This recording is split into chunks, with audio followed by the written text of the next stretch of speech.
From the north side of the San Francisco Bay to Singapore, welcome to Urban X Real Talk Fitness Radio with your host, business owner, lecturer, author, master trainer, Tiaja. With over 30 years of experience in the health and fitness industry, he will challenge the fitness between your ears. So prepare your mind, body, and soul for the revolution of self-care, the evolution of fit, with real talk about real people, real health, real fitness, and the real deal behind our present illness culture. Real talk every time, all the time. Get weekly insights on how to shift your thinking, emoting, eating, training, hydrating, goal setting, and resting for you, the everyday athlete. You can cheat your fitness, but you can't steal your health flow. It's Tuesday, 9 a.m. Let's flow.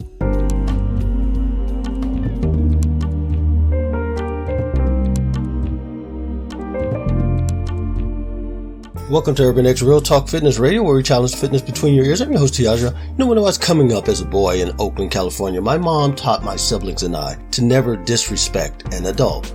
We didn't have the authority to question, at least out loud, anything they might say to us, even if we believed in our heart of hearts they were wrong. That included aunts and uncles and adult neighbors, law enforcement, store owners, but especially teachers. Now, of course, we were also taught to never allow anyone to put their hands on us or abuse us in any way, but when it came to respect and honor, we were always to concede the upper hand to an adult. However, there were times when we trespassed the line of respect and unintentionally stepped over into the off-limit area of disrespect, like with adult neighbors, which we got in trouble for. Still, I remember once talking back to my teacher, and they sent me home with a note from my mother. And one of the things you never wanted back then was to get suspended, which I never came close to getting, or just as bad, at least in our household, come home with a note from your teacher. Now, I know what you're thinking. Why didn't I just tear the note up or hide it? Yeah, right. We had the kind of mother who made sure she was on a first name basis with every teacher I've ever had. My mom wasn't the official disciplinarian in our household. That role belonged to my dad. But if you thought you'd get away with waiting until dad came home from work before receiving a lecture or worse,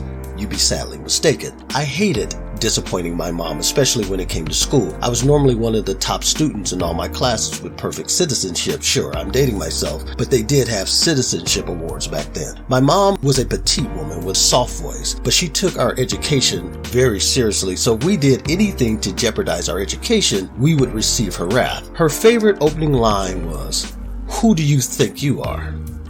Now, how many of you can relate to that? I'm sure many of you can. At some point in time in your life, I'm sure someone has asked you this very question. Who do you think you are?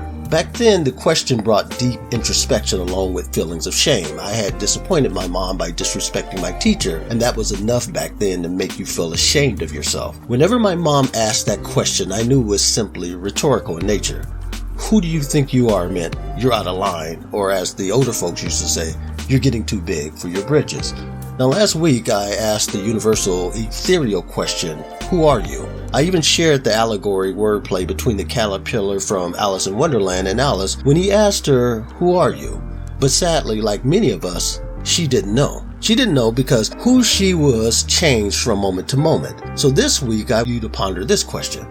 Who do you think you are?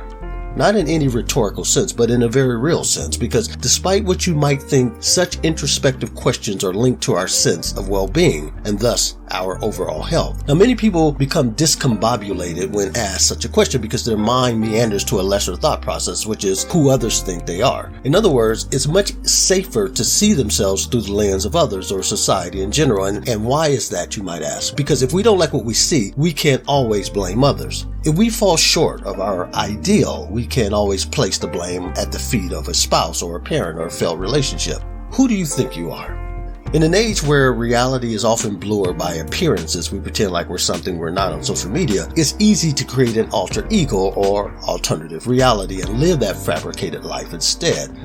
So we use apps that make us look younger or thinner than we are. We take selfies at camera angles that don't make sense yet flatter us. We post things we haven't done or have no intention of ever doing to get likes and fist bumps. We are becoming addicted to who others think we are, yet no lie can live forever. You can't live your life as an avatar or an emoji, nor can you touch people's lives with emoticons.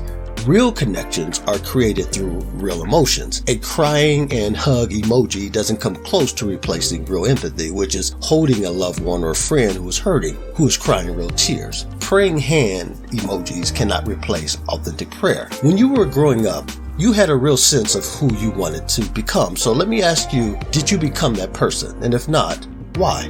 Maybe you're still in the process of becoming that person, or maybe you've abandoned the idea altogether, but did you know that jealousy and envy are weeds that grow from the same seeds? And what are those seeds? I'm glad you asked. They are the seeds of self-doubt, the seeds of thinking less of yourself than you think of others, the very seeds that give rise to self-hate and its lesser sibling, self-pity. But be careful of what you think about regarding yourself, because what you think about, you become, and what you become, you blame others for.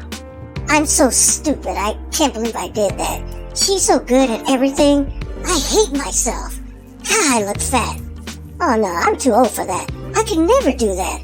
I wish I were young again. Do you hear yourself? Go ahead, stop me when you hear your go-to line of self-incrimination. If you've said any of the aforementioned to yourself or out loud, then I already have some idea who you think you are, and so do you. If these are the things you think about yourself or the words you mumble under your breath when you make a mistake, then you must not think much of yourself. No wonder depression is such a pandemic in this country.